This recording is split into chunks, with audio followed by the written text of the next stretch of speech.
Welcome to ODB at AWS Huddle channel.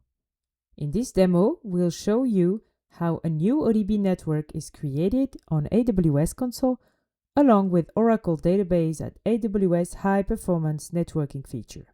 A placement group is automatically created when an ODB network is created. This placement group can be then used when starting Amazon EC2 instances, helping to position them in a way that ensures stable sub-millisecond latency when connecting to your Oracle database at AWS environment.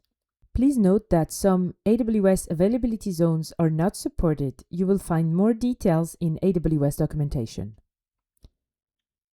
Let's get started by creating a new ODB network.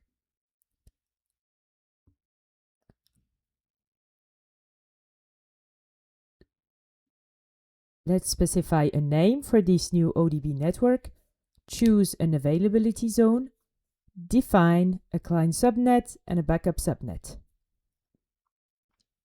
We don't need specific DNS configuration in that case, so let's stick to default. And we are ready to create an ODB network.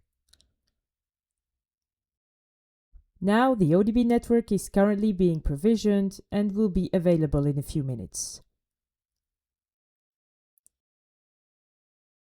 We can see now that the ODB network is available. And when we check the details, we can see that the EC2 placement group has been created, and we can see the corresponding ID in the AWS console. Now, when navigating to Amazon EC2 service, we can check that our new placement group exists and is available.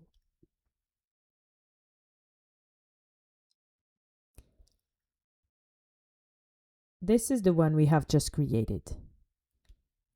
We can check by using AWS CLI as well that the placement group has been created.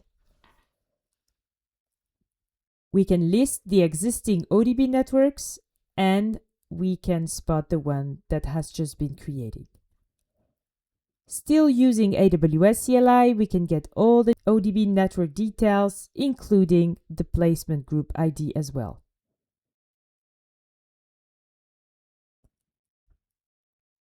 We can now launch a new EC2 instance.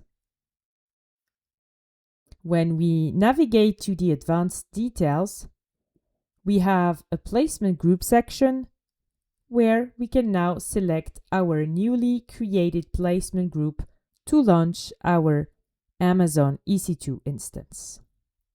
The placement group can be shared with other AWS accounts, for example, with AWS accounts owning application instances.